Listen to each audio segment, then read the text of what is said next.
দুষ্প্ৰাপ্য কাছ সংৰক্ষণৰ টাৰ্টল ছাৰ্ভাইভেল এয়াৰলাইন্স অফ ইণ্ডিয়াৰ বিশেষ পদক্ষেপ। দুষ্প্ৰাপ্য কাছ সংৰক্ষণৰ বাবে অসমত দীৰ্ঘদিন ধৰি কাম কৰি আছে turtle survival airlines of India নামৰ এটা বেচৰকাৰী সংস্থাই। বিশেষকৈ লুপ্ত হ'বলৈ ধৰা কাছসমূহৰ বংশবৃদ্ধি কৰি সংৰক্ষণৰ ব্যৱস্থা কৰিছে সংস্থাটোৱে। বিগত বৰ্ষত 200ৰো অধিক কাছ পোৱালি উৎপাদন কৰি কাজিৰঙাৰ জলাশয়, ৰাজ্যিক চিৰিয়াখানা, গুৱাহাটীৰ চান্দুবি বিল আদি কৰি বিভিন্ন ঠাইত এৰি দিয়াৰ ব্যৱস্থা কৰিছিল সংস্থাটোৱে। এইবেলিও বৈজ্ঞানিক পদ্ধতিৰে 100ৰো অধিক কাছৰ পোৱালি উৎপাদন কৰাৰ পৰিকল্পনা কৰিছে সংস্থাটোৱে।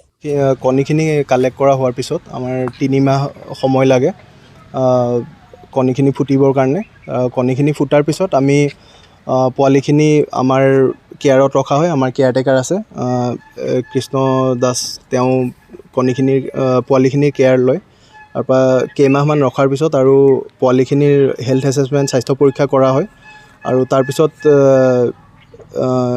এক প্ৰপাৰ চাইজ হোৱাৰ পিছত সিহঁতক প্ৰটেক্টেড এৰিয়াজ যিখিনি আছে, কাজিৰঙাৰ শিলডুবি বিলেই হওক বা যোৱা বছৰ তেনেকৈ চান্দুবি বিলত ৰিলিজ কৰা হৈছে, তেনেকৈ কাছখিনি ৰিলিজ কৰি দিয়া হয়।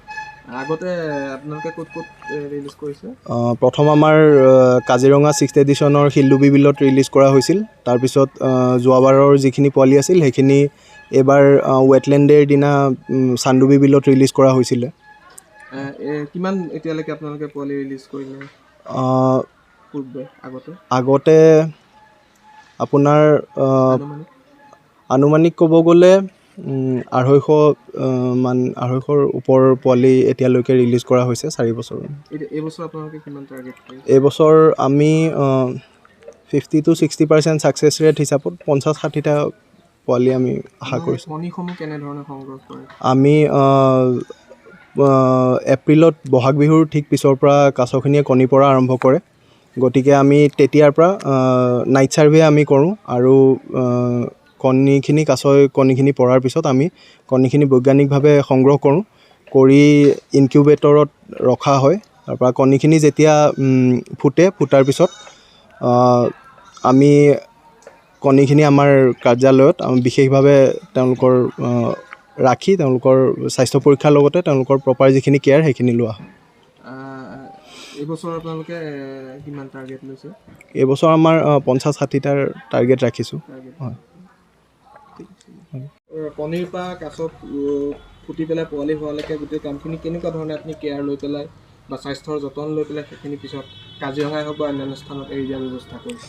হয়, আজি ধৰক 17 চনৰ পৰা মই এই কাছৰ সংৰক্ষণৰ ওপৰতে কাম কৰি আছোঁ। আচ্ছা, প্ৰথমে আমি ডিমটো কালেক্ট কৰা হয়।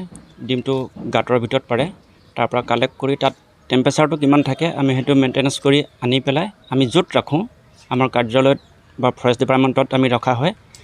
তাত আমি সেই টেম্পাৰেচাৰটো চেক কৰি মেইনটেনেঞ্চ কৰি থাকিব লাগে।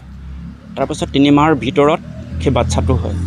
বাচ্ছাটো হওঁতে তাতে এটা কথা থাকে, আমি যেনেকৈ ধৰক আমাৰ নিজৰ বাচ্ছাটো হওঁতে আমি যিমানখিনি তেখেতৰ লগত কষ্ট কৰিব লাগে, ঠিক সেই কাছৰ পোৱালিটোৰ লগত আমি সিমানখিনিয়ে কষ্ট কৰিব লাগে। ঠিক তেনেকৈ একদম চাফা পানী হ'ব লাগিব। প্ৰথম তাক চাফা পানীত একদিন ৰাখিব লাগিব 24 ঘণ্টা। 24 ঘণ্টাৰ পাছত আমি তাক খানাটো দিয়া হয়। 24 ঘণ্টাৰ পাছত যেতিয়া খানাটো দিয়া হয়, তাৰ পাছত আমি বালিত ৰাখিবলগীয়া হয়। তাৰ পাছত যেতিয়া অলপ ডাঙৰ হ'ব, তাৰপাছত আমি ডক্টৰী কিছুমান ট্ৰিটমেণ্ট কৰিবলগীয়া হয়। তাৰ পাছতহে যদি 2-3 মাহৰ পাছত ৰিলিজ কৰিবলগীয়া হয়, তেতিয়া ডক্টৰে যেতিয়া আমাক অনুমতি দিব যে এতিয়া স্বাস্থ্য ঠিক আছে, তেতিয়া আমি ৰিলিজ কৰিব পাৰোঁ।